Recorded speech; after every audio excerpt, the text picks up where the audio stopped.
অনেকেই আমরা প্রশ্ন করে থাকি যে প্রভু যীশু খ্রিস্ট তিনি দেখতে কেমন ছিলেন। এই নিয়ে অনেক রকম তর্ক বিতর্ক রয়েছে, কেননা অনেকেই অনেক সময় বলে থাকেন যে তিনি হয়তোবা দেখতে সাদা ছিলেন, বা অনেকে আবার বলে থাকেন তিনি হয়তোবা দেখতে কালো বর্ণের ছিলেন। আজকে আমরা এই বিষয় নিয়ে কিছু কথা আমরা বলতে চাই এবং শেয়ার করতে চাই এবং বুঝতে চাই যে প্রভু যীশু খ্রিস্ট তিনি দেখতে প্রকৃত কেমন ছিলেন। এক নম্বর সেটি হলো যে প্রভু যীশু খ্রিস্টের ছবি। প্রভু যীশু খ্রিস্টের বিভিন্ন রকম ছবি আমরা ইন্টারনেটের মধ্যে বা বিভিন্ন পোস্ট বা বিভিন্ন পোস্টারের মধ্যে আমরা দেখতে পাই। যখন আমরা দেখি যে এক এক জায়গায় প্রভু যীশুকে দেখতে এক এক রকম, তখন লোকেরা কনফিউজড হয়ে যায় আসলে প্রকৃতপক্ষে প্রভু যীশু খ্রিস্টের ছবি এর মধ্যে কোনটি। এর উত্তর হলো যে প্রভু যীশু খ্রিস্টের প্রকৃত কোনো ছবি কিন্তু নেই। আমি আবারও বলছি, প্রভু যীশু খ্রিস্টের প্রকৃত অরিজিনাল যে ছবি তা কিন্তু কোথাও নেই। কেননা তিনি যখন এই পৃথিবীতে ছিলেন তখন কিন্তু কোনো ক্যামেরা বা কোনো ফটোগ্রাফির কোনো বিষয় সেখানে কিন্তু ছিল না।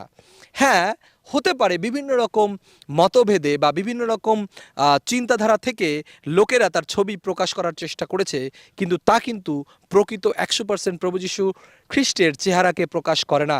আমি দেখছিলাম যখন ইন্টারনেটে এই বিষয়গুলো নিয়ে আমি কি শিখতে পারি, আমি দেখছিলাম যে বিজ্ঞানীরা তারা বিভিন্ন রকমভাবে চেষ্টা করেছে তার ছবি আর্ট করার জন্য, এবং আপনি যদি ইন্টারনেটে গুগলের মধ্যে দেখেন সেখানে দেখতে পাবেন।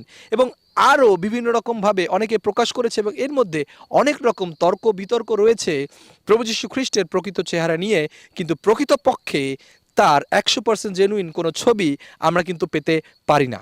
এবার দ্বিতীয়ত প্রভু যীশু খ্রিস্টের ভিডিও। যদি আমরা প্রকৃত ছবিই না পাই তাহলে বুঝতে হবে যে প্রকৃত চেহারার প্রভু যীশু খ্রিস্টের কোনো ভিডিও নেই। অর্থাৎ আমরা যে জিজাস ফিল্ম দেখি বা প্যাশন অফ দ্য ক্রাইস্ট বা বিভিন্ন রকম প্রভু যীশুর উপরে নির্মিত যে ডকুমেন্টারিগুলো রয়েছে বা বিভিন্ন জায়গায় অ্যানিমেশনগুলো রয়েছে, তার কোনোটাই প্রভু যীশুর প্রকৃত চেহারা নয়। কোনো না কোনো সাধারণ মানুষ তারা অভিনয় করেছে। কিছু বছর আগে যখন আমি বড়দিনে একটি প্রোগ্রাম করছিলাম এবং আমি সেখানে একটি নাটক করছিলাম, এবং সেই নাটকে আমি প্রভু যীশু খ্রিস্ট সেজেছিলাম। এর মানে এই নয় যে প্রভু যীশু খ্রিস্ট আমি হয়ে গেলাম। ঠিক একইভাবে যারা জিজাস ফিল্ম করেছেন বা যারা এই অভিনয় করেছেন বা যাদের ছবিগুলোকে প্রকাশ করা হয়, তারা কেউই প্রকৃত প্রভু যীশু খ্রিস্ট নন। কিন্তু প্রভু যীশু খ্রিস্টের জীবনীকে তুলে ধরার জন্য তারা কোনো না কোনোভাবে অভিনয় করেছেন, যেন প্রভু যীশু খ্রিস্টের সাক্ষ্য বা প্রভু যীশু খ্রিস্টের সেই সুসমাচার যেন প্রকাশিত হয় বা প্রচার হয়। এটাই হলো মেন উদ্দেশ্য ছিল। তৃতীয়ত আমরা যে বিষয় আসতে চাই সেটি, এটার মেন উদ্দেশ্য যে এই ভিডিওটি আমি বানাচ্ছি সেটি হলো যে এই যে ছবিগুলো বা এই ভিডিওগুলো একজন আমাদের মতোই মানুষ সেটা প্রচার বা প্রচারণার ক্ষেত্রে ঠিক আছে, আমি অলরেডি বলেছি। কিন্তু সমস্যাটা তখন যখন আমরা এই ছবিগুলোতে আমরা ফুলের মালা দিচ্ছি, এই ছবিগুলোকে আমরা আরাধনা করছি, এই ছবিগুলোতে আমরা প্রশংসা করছি, আরাধনা করছি, তখনই সমস্যা আমার মনে হচ্ছে। আমি তাদেরকে দুঃখ দিতে চাই না যারা এই ছবিগুলোকে নিয়ে খুব বেশি আপনারা মাতামাতি করেন, কিন্তু আমি তাদেরকে এই কথা বলতে চাই যে আপনি হয়তো বা বাইবেল আরেকটু স্টাডি করতে পারেন বা আরও বোঝার চেষ্টা করুন যে আসলে আপনি যেই ছবিটাতে প্রশংসা করছেন বা আরাধনা করছেন সেটা কিন্তু প্রকৃত প্রভু যীশু খ্রিস্ট নয়। আপনাকে দুঃখ দেওয়ার জন্য নয়, কিন্তু এটাই বাস্তব যে আপনি যদি এই কাজটা করেন তাহলে প্রভু যীশু খ্রিস্টকে আপনি অপমান করছেন এবং বাক্যের বিপক্ষে আপনি কাজ করছেন। এবং অনেকেই বা স্ট্যাচু বা মূর্তি বানাচ্ছেন, তার উপরে প্রশংসা করছেন, আরাধনা করছেন। সো এটা অবশ্যই বাইবেল আমাদেরকে সমর্থন করে না। তাই খেয়াল রাখতে হবে যে আমরা যদি প্রচারণার ক্ষেত্রে যেমন অভিনয় করে তারা করেছেন, তারা নিজেরাও তাদের স্টেটমেন্ট দিয়েছেন, যারা এই অভিনয়গুলো করেছেন বা জিজাস ফিল্ম বানিয়েছেন তারা নিজেরাও বলেছেন যে আমার মতো পাপীর কখনোই সেই ক্ষমতা নেই যে আমরা প্রভু যীশু খ্রিস্টকে রিপ্রেজেন্ট করতে পারি। তারপরেও তার সাহায্যে আমরা যতটুকু পারা যায় ততটুকু তারা চেষ্টা করেছে প্রভু যীশু খ্রিস্টকে তুলে ধরার। প্রভু যীশু খ্রিস্ট শুধু এরকম নয় যে জিজাস ফিল্মে আমরা দেখেছি, তার থেকে অধিক মহান তিনি। তাকে প্রকাশ করতে গেলে আমরা একমাত্র পবিত্রতার শক্তিতেই শুধু বুঝতে পারি।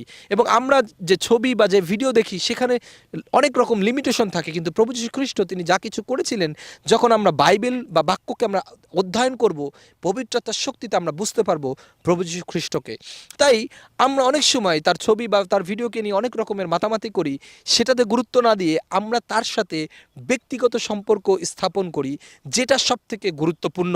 এবং সম্পূর্ণভাবে আমরা যেন এই ছবিগুলো বা ভিডিওগুলোকে আরাধনা প্রশংসা থেকে দূরবর্তী রাখি।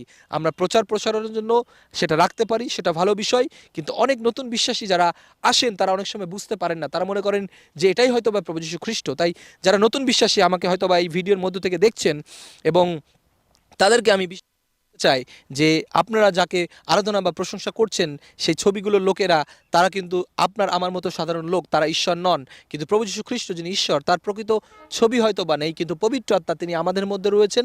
তার গৌরব প্রশংসা আমরা যখন করব, তিনি আমাদের সাথে থাকবেন, সেটাই সবথেকে গুরুত্বপূর্ণ আমাদের জন্য। বন্ধুরা, আমরা এই ভিডিওর আলোচনার মধ্য থেকে আপনাকে বোঝানোর চেষ্টা করেছি যেন আমরা কোনো অবস্থাতেই প্রভু যীশুকে নিয়ে বা প্রভু যীশুর বিষয়কে নিয়ে যেন আমরা অন্যায় না করি বা ভুল কাজ না করি, যা প্রভু যীশু খ্রিস্টকে অপমান করে বা তাকে দুঃখ বা কষ্ট দেয়। এই ভিডিওর যে শিক্ষা, যদি আপনি চান যে হ্যাঁ, নতুন বিশ্বাসী যারা এখনও বুঝতে পারছে না, আপনি হয়তো বা জানেন, কিন্তু যারা এখনও বুঝতে পারছে না তাদেরকে আপনি শেয়ার করতে পারেন, জানাতে পারেন যে আসলে আমরা কিভাবে প্রভু যীশু খ্রিস্টের আরাধনা প্রশংসা করতে পারি বা কি কি ভুল আমরা আসলে করছি যুগের পর যুগ। ঈশ্বর আপনাদের প্রত্যেককে আশীর্বাদ করুক। আপনারা ভালো থাকবেন, সুস্থ থাকবেন। জয় যীশু।